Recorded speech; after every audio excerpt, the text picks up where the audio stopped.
پاسسىپ ياخشىدىن ئاكتىپ ياخشىغا. ئاپتورى مۇستاپا ئىسلامئوغلى. 2. bab 4. qism. Davasıga aşıq bolğuchini köməkçi bolğanlar Rasulullahqa qarsun. Müşriklar bu Qur'an nemişqi ikki şəhərnin kattallardan biriga nazil qilinmidi deyishgan edi. İkki şəhər dəb Məkkə və Taifni. Bu şəhərlərinin kattaları dəb Məkkəlik uqumuşluq kişi Valid bi Mughira və Taiflik şair Umayya bi Abis Saltni nəzərdə tutuşqan idi. Bu iki kişinin danqı, mal-mülki, bilimi və təcrübəsi var idi. Ular imanğımı yiraq emas idi. Bir qitim Valid Qur'anның mislsiz jalbgarligiga məftun bolğan bo'lib, bu uni iman etish bosqichiga elib borgan edi. Lekin bir do'stining "Sening vabolingning hammasi menga bo'lsin" deyishi bilan iman etishdan yenib olgan va yuzlangan imondan yuz o'ragan edi. Tafsirlarda naql qilinishicha, hech kim boshqa birining gunohini ustiga ololmaydi degan oyat bu vaqa sabablik nazil bo'lgan. Bu dangliq shoir Umayya uchunmi shundoq edi. O iman etish uchun Shamdan qaytib kelayotganda yo'lda tog'isining o'g'lining Badrda Alloh rasuliga qarshi ilib berilgan urushda o'ltirilganlik xabarini oladi. Shuning bilan iman etish qaroridan yenib, Badrda o'lgan mushriklar uchun hozir tutishga boshlagan edi. Bu ikki vaqadan bu kishilarning mayli imonda bo'lsin yoki kufrda bo'lsin, hech birida sodiq emasligi ma'lum bo'ladi. Ya'ni ular haqqa va haqiqatga oshiq emas edi. Şuna birdam iman etish niyatiga kelgan bir vaqa yuz bergandan keyin qarordan yaltib olgan. Halbuki haqqi mabdun bo'lgan kishi o'lsimi imonidan yanmaydi. Bu Qur'on nemishqa ikki shaharning kattalaridan biriga nazil qilinmidi deyishganlar, balkim bu da'voga bo'lgan ishtiyoqni nazardan saqit qilishgan edi. Biz o aşıqni Allah Rasulida ko'ramiz. Makka müşriklari uningga o'zlariga hukmron bo'lish, yetib oshqidak mol dunyo berish, xohlagan ayolni amriga elish qatorliq takliflarni sungan edi. O bu takliflarning hammasini rad qilib, faqat haqiqiy da'vo ishtiyoqiga ega kishilar qila oladigan shu tarixiy so'zni qilgan edi. Ey tog', Allah bilan qasamki, o'ng qo'limga kunni, so'l qo'limga oyni berib, bu da'vodan voz kech desa, Allohdan amr kelmagicha bu da'vodan yonmayman. U bu pozitsiyasi bilan ularning bu jalbgarona taklifini rad qilib qolmasdan o'zining hayotini xatarga otgan edi. Tark qilish, kechish oshiqlarning tabiati edi. Şoňa ummo kechgan edi. Chunki u jondan kechmay turib, jononga yetkil bo'lmaydiganligini bilatdi. U xalqning qiziqishini tark etdi. Haqning nazariga erishdi. U muqaddas savdoga moyil bo'ldi. Rabbi uni ularga bergan o'tkinchi dunyo ne'matlariga ko'z solmag'in deb ogohlantirdi. Әң yaqinlarining naql qilishicha, u bu ogohlantirishdan tortib, ot, qizil tugiga o'xshash burundan tortib yoqtirdigan dunyoliklarga biror qitim qong'idak qarab boqmadi. Olim hadis qarab qolgan bo'lsa, xuddi gunoh o'tkazib qo'ygandak ko'zini boshqa yoqqa burab, yerga qaragan edi. Rasulullah atrofidagilarning sadoqatini so'ygu tarozisi bilan o'lchagan edi. U ummatiga mundaq degan edi: Allah bilan qasamki, bir-biringlarni yaxshi ko'rmagicha iymon etgan bo'lmaysizlar. Iymon etmagicha jannatga kirolmaysizlar. U xatolik sodir qilganlarning xatolarini Mehr muhabbat bilan tortdi. Bir sodiyaga o'xshash emas, balki bir oshiq ko'zi bilan ularga qardi. Masalan, urush mazgilida vatan xoinligi jinoyati qatorida qabul qilinadigan bir xatolik sodir qilgan xotib abi baltaaga qilgan muomalasi uning tipik misoli bo'la oladi. Allah Rasuli jihadga tayyorlik qilyapti. Boshqalarmo tayyorlik qilyapti. Lekin hech kim qayerga bordiganligini bilmaydi. Hatto buni eng yaqinlarimi bilmaydi. Bu qatimliq safarning Makkaga bo'ldiganligini his qilgan xotib abi baltaa bu ahvolni bir parcha maktub bilan yezib makkaliklarga maxfiy holda avatdi. Bu bichara sahobaning yaqinlari Makkada turayotgan asrlarga o'xshaydi. U bu orqali ularga bir xatar yetib qilishning oldini ola olmayman deb o'ylagan edi. Xat qo'lga tushirildi.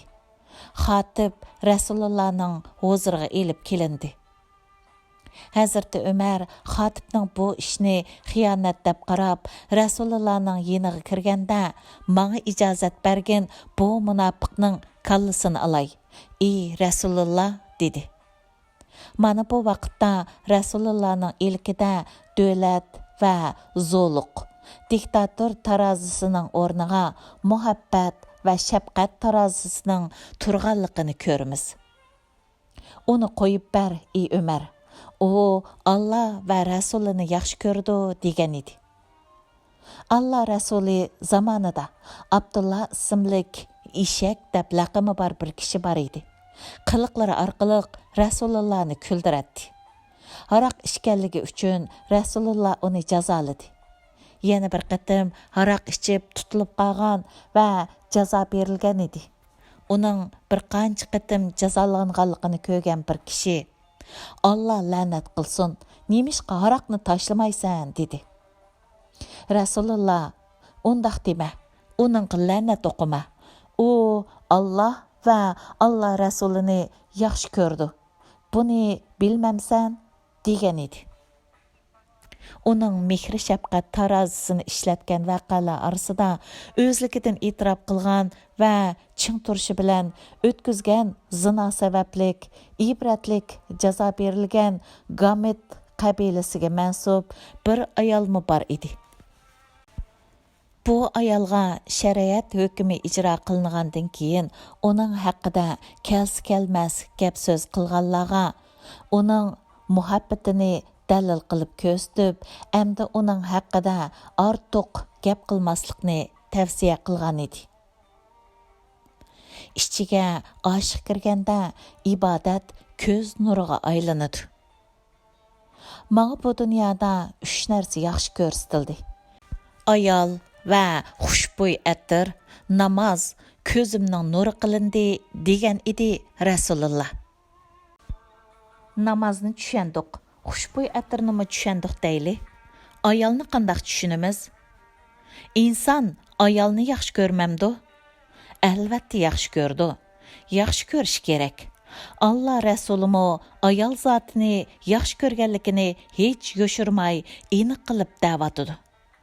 Bu muomilning tangdishi yo'q.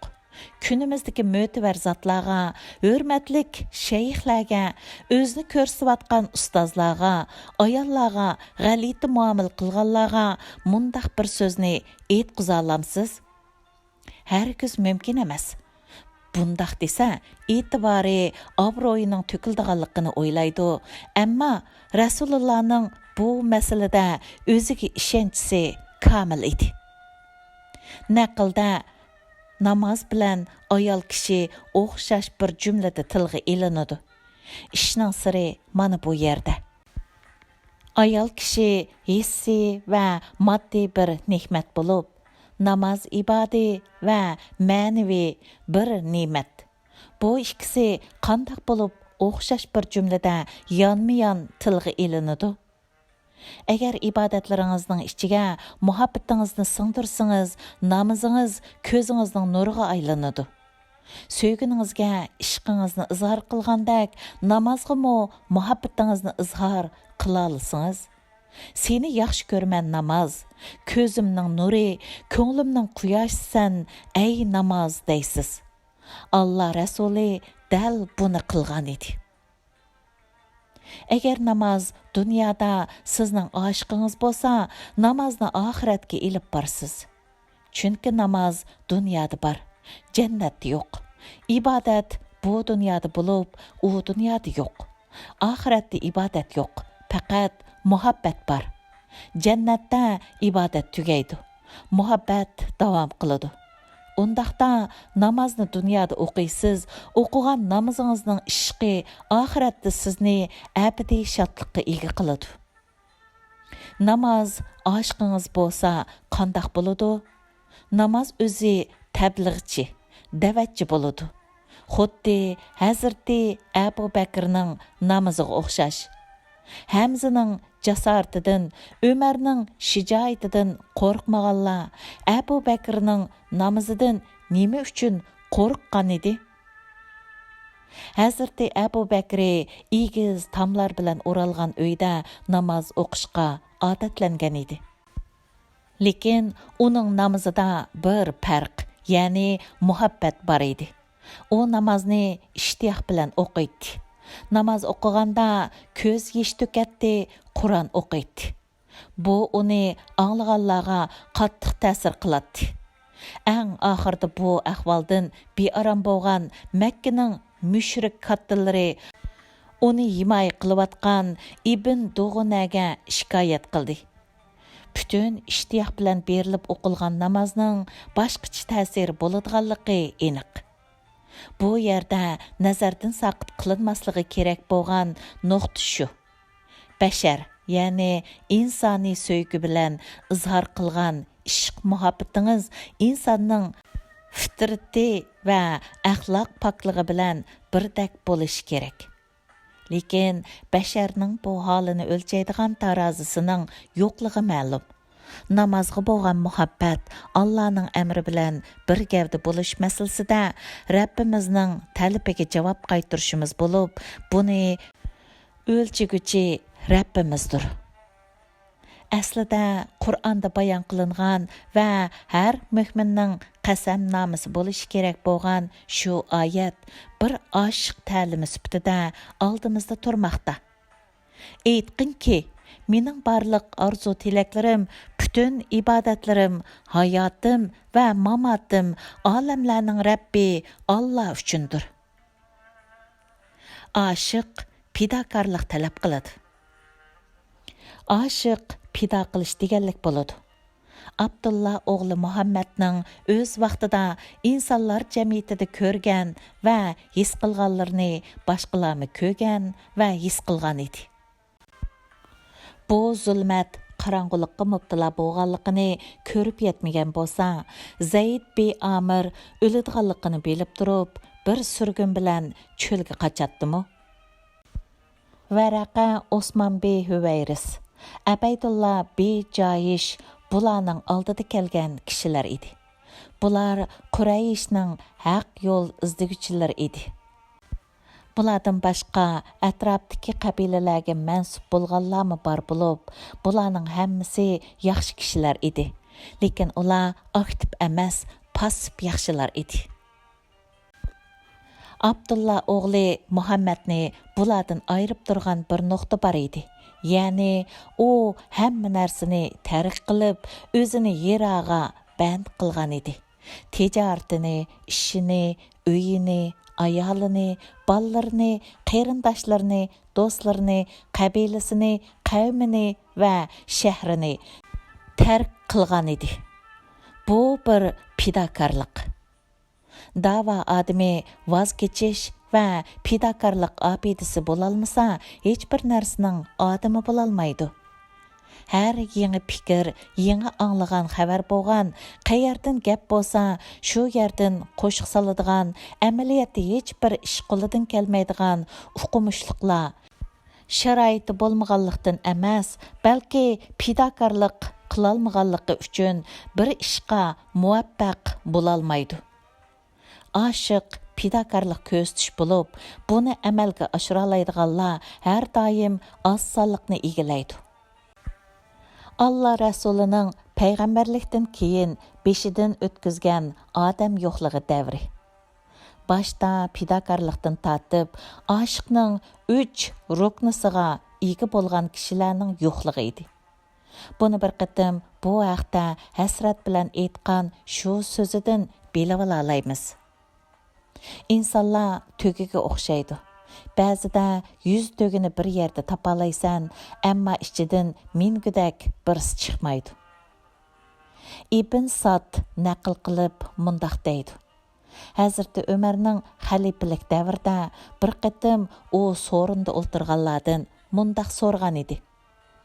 Allohdan faqat bir narsani tilaydigan bo'lsanglar, nimani tilaydinglar?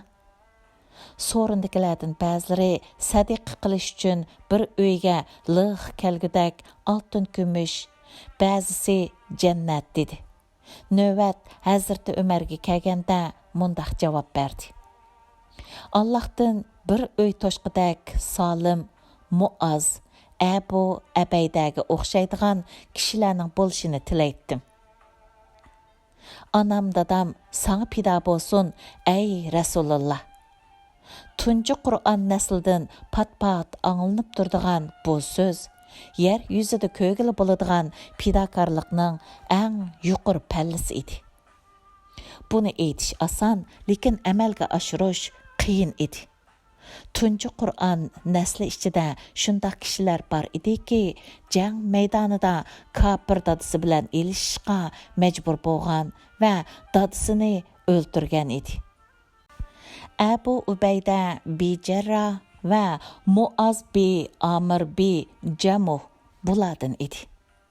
Bu oqibat xudini yo'qotib qo'yganlik emas, balki buyuk bir fidokorlik edi.